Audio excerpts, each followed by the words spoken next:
be a huge advantage to first time home buyers. So Nice. I'm yeah, excited. I can't wait to really get the details and announce that. We're about a week away from being able to be the fully approved and offer it. So that's what really I like about local, because Mhm. we have all the normal nationwide and statewide ones that everybody uses, but this one is kind of one of those lucrative programs that I think really will help first time Oh, homebuyers. that's awesome. I can't wait to hear the details on those programs, that product of Yeah, loans. Yeah. yeah. So that's definitely really good for first time home buyers. But that's exactly when you're renting, knowing your rights is just as important too, because there are situations where landlords aren't like you. Yes, you know what? As a matter of fact, guys, I've been getting a lot of calls from friends, coworkers, asking me, "Hey, Ray, what do you do, or what should I do in this position, in this situation, where the landlord doesn't fix anything in the house, right? Mm. Where there's mold growing in the restroom, there's a leaky pipe, there's electrical problems within the household, Hmm. to where the breakers keep going off." And I couldn't believe some of the stories that some of my friends and coworkers are telling me with some of these landlords. I'm Wow. like, are you serious? I wouldn't let my properties go down to where they have no electricity, no water, or there's mold growing, Robert. And I couldn't believe these stories that they were telling me. I go, you know what? Give your 2 week notice as soon as you can. As soon as I have a property available as well, I'm gonna put you into one of my units. And this is the way I do business. This is the way I run my company, and you'll see the big difference. I mean, so if you're a tenant out there, you have laws as well, guys. Okay, and this is coming from a landlord myself. Okay, so And that's why next weekend's show I think is going to be so oh, important, yes, because he's not going to come in and just favor the landlord side. He's going to give landlords rights and renters rights. absolutely, that's gonna be a great show, guys. And also what happens if there's a crime house, basically you would call it, what to do in certain situations, where there's blatant crime happening out of a residence, what to do. So there's just going to be so much amazing information when it comes to that. Oh, it's gonna be awesome. It's gonna be wonderful. Yeah, but I mean, if you're out there, it always starts with that first house, guys. If to Hmm. become an investor, you don't really think about it until, wow, okay, why am I paying so much in taxes off working my W-2? And this is what exactly why I learned how to pay less taxes, or what will help me pay less taxes, right? And when I was searching that up, guys, on YouTube and Google, rental properties always came up. Buying rental properties always came up when it came to saving taxes and tax deductions, right? So I started educating myself, Robert. But it starts with that first house, guys. Okay. Hmm. Now, when you get that first rental property, then you can really start seeing the tax advantages when it comes to a rental property, because rental property is much different than your primary residence. Okay, the government gives you more tax deductions when it comes to a rental property, and you'll see an amazing return or benefit to that rental property, guys. And would you say one of your biggest tax deductions is the main home's interest, especially in California? Yeah, yeah. If you have your primary residence and that's all you have, yeah, it's the interest on your primary residence. It's almost a catch-22 when everybody got the good rates and times were rocking. It's like, oh, I got good rates, but all of a sudden everything gets more expensive. And we talked about, wow, I have a really good, I don't want to get rid of my house, my interest rate. It's my cheapest interest, and it's my best tax deduction.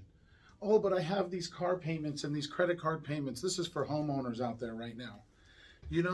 Talk to your tax professional, but paying a lot of different interest rates, especially when they're not simple interest, because the only simple interest loan you have is your house, your mortgage. Everything else, credit cards are revolving compounding interest. Car loans, they get their interest before the principal, and so you're best saving up and then paying off a car next day versus trying to pay extra to a car loan. Where imagine that net cash flow, I call it your blood, sweat, and tears. Yep. And it's Your all W two income. Okay. and the net money you take home, all the cash flow we talk about with the rentals, the real money we get to work with. That's what everybody wants.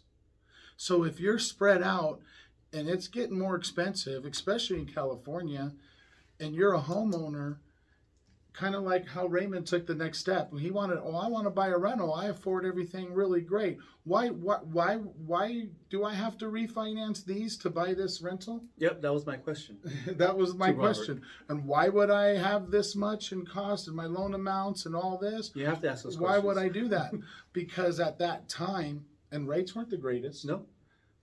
Very similar when you look at highs and lows and what you can choose. Not too far off, to be honest with you. So if you remember from the beginning, Robert, I refinanced 2 properties, my primary, and then we bought that first rental property, right? Yep. So we did 4 transactions, but the interest rate was still a little higher than when we refinanced across the board to get that lower. So honestly, guys, from the span of 2019 to 2021, the end of 2021, I refinanced twice. Okay, there's cost to every refinance, to every transaction, but in order to restructure from the beginning, I had to refinance, and then to get the most cash flow, I restructured again by the end of 2021 across the board, and that's why my properties are doing so well, because I didn't look at the cost at the time. I looked at 10 years down the line, 5 years down the line.